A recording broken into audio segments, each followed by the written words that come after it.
Well, I don't know how to do anything else. I've been working on newspapers since I was 8 years old in high school and college. And I always felt that this was a job that had a power greater than political power, because our job is to hold people with political power to account.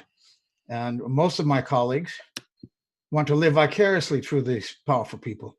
They want to be close to that kind of political power. And they don't understand the power that they have, that I think is more powerful. When I was 19, I was working on my college paper as the editor in chief, and the New York Times offered me the job as their campus correspondent, a stringer on City College of New York, not far from where Margaret is probably right now. And I didn't want to take it because there was something inside of me that said, I can't do this. I can't go down that road. And my colleagues were saying, you're insane. These jobs don't grow on trees. And I made a very fateful decision to take that job.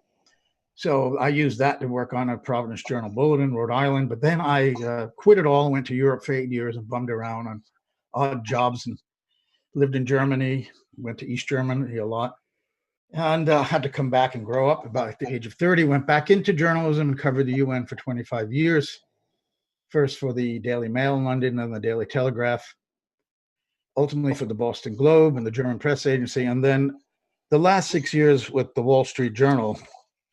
And that was like the last straw. I spent 6 years at the Wall Street Journal, probably the paper that I was least in line with in terms of its political point of view. But when they started to suppress stories that I'd pitched to them or had written, stories about the Palestinians going before the UN, I was at the UN headquarters for 25 years, that they didn't want to run this, they would take out of my stories that 130 countries recognize Palestine before the vote to give them observer state status at the General Assembly. That they turned down twice a pitch for me from about this Defense Intelligence Agency document that predicted the rise of the Islamic State and blamed the US and the Gulf countries and Turkey for supporting this proto-Salafist group in eastern Syria that this document in 2012 said could turn into an Islamic State, and exactly did 2 years later. They didn't want to run that story. That undermines the whole war on terror narrative. During the last 4 years working at the Journal, I began writing for Bob Perry at Consortium News. I was on a contract reporter for the Journal, so technically I could write for anybody else I wanted to. And I wrote under my own name. And that first story was for Bob about the Palestinians and that vote. And because I got fed up with the Journal, and I started publishing things with him that the Journal editors were rejecting, which is why Bob Perry set up Consortium News. The word consortium was to create a consortium of mainstream journalists, as Bob was and I was, to come together and publish the stories that they couldn't get in their own papers. Bob started because his earliest Iran-Contra stories, where he named Oliver North, he gave the world that name, was rejected by AP. They didn't want to run it. It was mistakenly run by the Spanish Wire, had been translated and put out. It's the only reason the AP published it in English, because it was already out in Latin America. So Bob had the same kinds of problem at Newsweek, where they would spike stories that was not good for the country, he was told. And he started Consortium News in 1995. So I started working for him about 7 years ago. And eventually the best thing that happened to me was the Journal let me go, and they cited my articles in what they called opinion pieces, which I call analysis. So they were talking about Consortium News. So basically writing for Consortium News cost me my job at the Journal, which was really liberating for me. I went to the Middle East for the last 2.5 years and just came back to the US this year, and I actually arrived in Washington the day Bob Perry died, which was January 27th of this year. And some friends, including Ray, supported me to be the successor, to try to, no way to replace Bob, but to keep the thing going. So I stuck around, and I got an incredible opportunity to actually practice journalism for the first time without compromise, and to be paid even 3 times better than the Wall Street Journal. Well, it's just an incredibly great gig, because it's very rare, and I'm very lucky. I paid a big price, because while I was inside the mainstream, I was always trying to push a story here or there. I picked my fights, and they published some stories not exactly the way I wrote them. Occasionally, I would sneak something in when I knew the senior editors had gone home. So late at night, I worked with younger editors, and I got a story in about how the CIA probably assassinated Dag Hammarskjöld, the second Secretary General.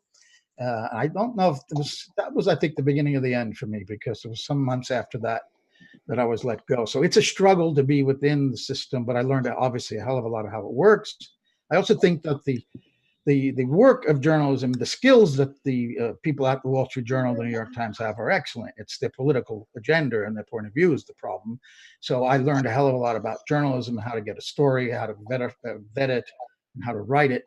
So there were positives, but the political side of it was the issue, obviously. And I was writing international affairs based at the UN, so I wasn't covering, house fires and car crashes and stuff. That's kind of neutral. So I ran up against it, and I'm very, very fortunate to be doing what I always wanted to do, which is do the real work that a journalist has to do, holding the real power, the power of the politicians to account with a greater power that I think we have. Have you felt that pull of the necessity to perform journalism? The reason I ask this is because I covered over 50 live events in New Zealand, and none of them because I wanted to be a journalist. I interviewed everybody who's anybody in the political sphere and activism sphere in New Zealand, and none of that was because I wanted to be an interviewer or a reporter. I did it because I could see our messages from the ground were either skewed or completely silenced. And my entire media team, and I used to say this to each other all the time, if not us, then who? If we don't go to this demo today and we don't film it and we don't send it to all the international press, who's going to do it? And this was the constant driving force. And we'd even argue with each other, be like, oh, I've got every reason under the sun not to go tomorrow. I've got to go and do this and that and the other thing. But if we don't go to this NZ for Gaza march, who's going to tell the world that 10,000 people marched for Palestine today? Who's going to do it? If not us, then who? Have you had that same experience of that drive of the necessity? It comes down to a natural curiosity that you want to know what's going on. You really want to find out what's going on. You want to be near the events that are important. And then you want to tell people about it, as many people as possible, because it's important.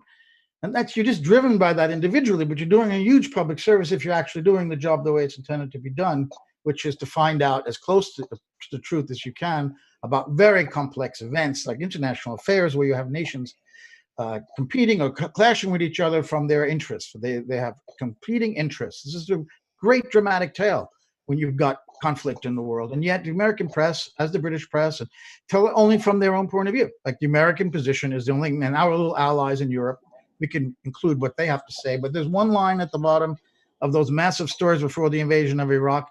Saddam Hussein says that they don't have WMD. That's what they call a balanced story. That one sentence in a 1,500-word story. In other words, you have to be neutral and take every nation's point of view. Everyone has a story to tell.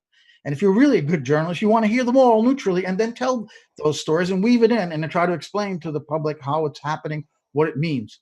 And so it just comes down to having a natural desire to know what's going on and to tell people about it. And I like to talk, as you can see. So I like writing.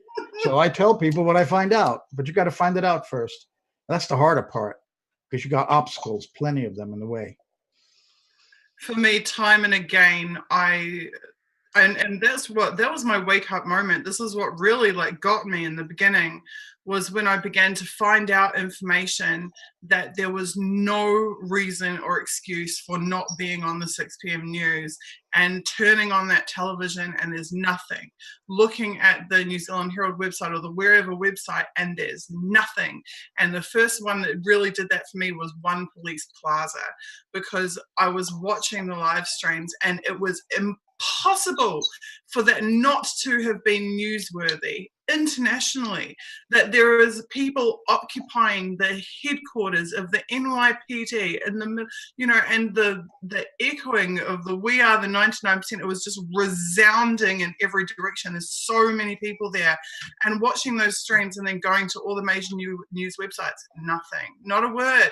Turning on the TV, and it made me think, what else in my lifetime hasn't been put on the news?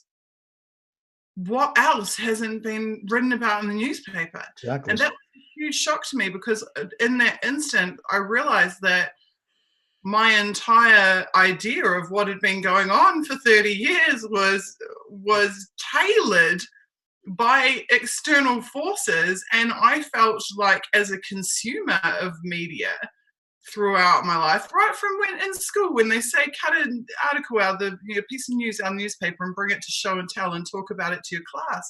What good is that exercise if what's actually news isn't in the newspaper? And that just really did me in. And then the second thing that followed up from that was when I was witnessing events on the ground and I was witnessing reporters come to report on the occupation, seeing them ask questions and get answers, and then looking at the product that they produced and what actually went to press, and seeing the vast discrepancy and the almost criminal smearing and skewing, and that it made me understand that journalism is a fundamental public service and it's not being provided. It's not being provided by the corporates. And that was the moment where I realized, I mean, my One Police Plaza taught me that the news is bullshit or covered up or never even spoken of, but seeing on the ground the reporters completely failing to do their job was the moment that I realized it's on us. We have to do it. We have to provide for ourselves the services which these corporates are too corrupt to provide. Well, omission is the big sin of the corporate media. What they leave out of the paper or cut out of stories is really tells the tale more than deliberate lies. Although they do smear people, as you say, on occasion when they feel like they need to. This is the mission of a site like Consortium News, to provide what the corporate media leaves out, or to provide an angle that the corporate media is ignoring in the stories they do report. Simple as that. We have a small budget. We have few writers. We're doing the best we can. Like during the Bush funerals, I dug out of the archives a whole bunch of stories Bob Perry had written about George H.W. Bush that I knew was not being talked about. I didn't watch 1 minute of the coverage, but I knew it was going on. Like I said earlier, that's where they create myths, where you really see how corporate media creates myths during a funeral of a president. So I pushed out all these stories about the nefarious things that H.W. Bush was up to. Ray wrote one of them. In addition to those archival sites. So this is the mission of the Consortium News, and I'm really lucky, as I said, to be finally doing journalism the way I feel it has to be done. So